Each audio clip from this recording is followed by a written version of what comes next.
Hey everyone, this is Stephanie at Hightower Stitching. I'm back with that quilt that we've been working on. This is the third part, so this is 208C.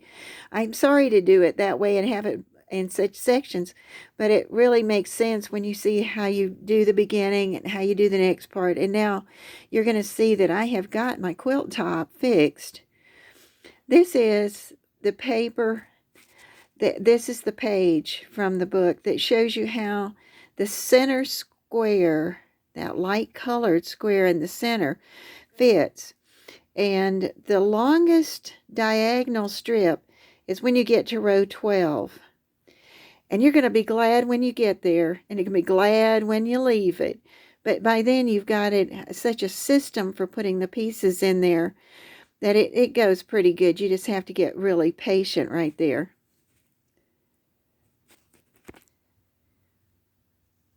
And you may not have the picture, but in the description, I went through and I labeled each one of the boxes in each row.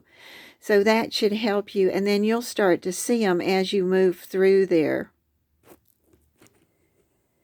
And that said, this is the beginning of my reveal. And up here you can see the very first row going across that we looked at on the other video. And it just had the two large triangles and then the little one on the corner. Then after that, every row is added. So look at the second one, and I got it sewed on there, and it's got the 2 blocks. And it really is fun because the boxes are so nice being 4.5 and 4.5 that they just fit together so well as you're stitching those. And then you just move back and you see row 3 come into play. And now I'm going to get up here. I'm standing on it for the minute. And then as you go, you see the light color appear. And it's on the 1, 2, 3, 4, 5th row.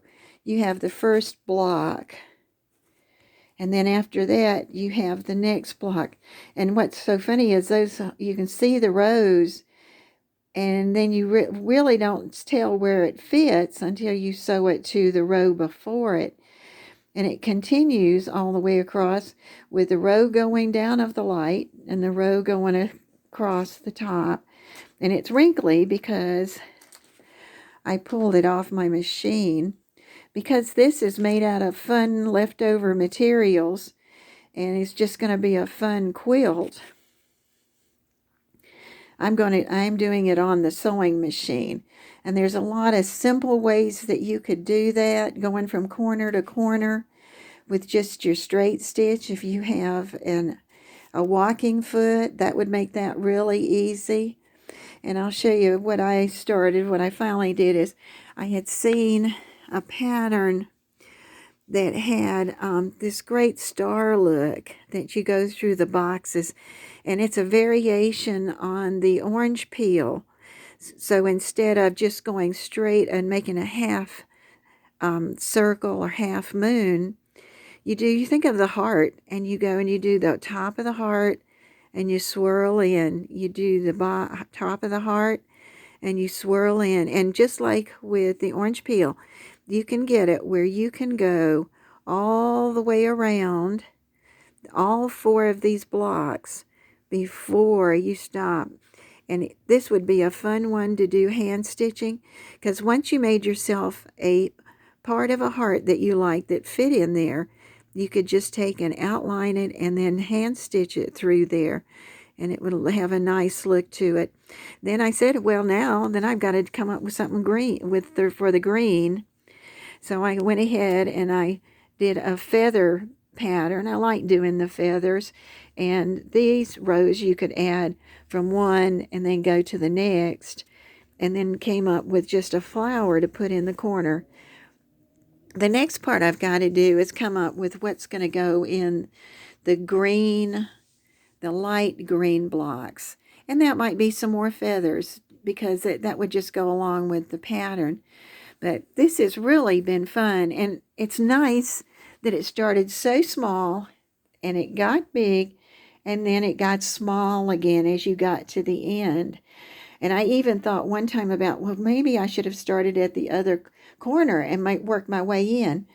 but I thought I like to see the rows coming together and that they're fitting like they're supposed to.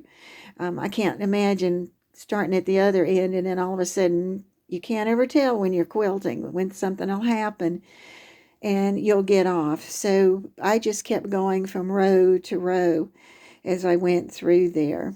And so my sister-in-law Molly, who quilts, we've been talking about a baby quilt, or it's really for a young toddler, and we've decided this is going to be it, and it's a boy, so we're going to try not to put any pink in it, and then come up with a pretty quilt for him. So this is Stephanie at Hightower Stitching.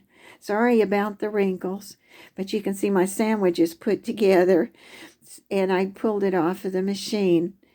If you enjoyed this, please subscribe and hit like. It doesn't cost anything. And if I've forgotten anything in this little short video, I'll put it in the description.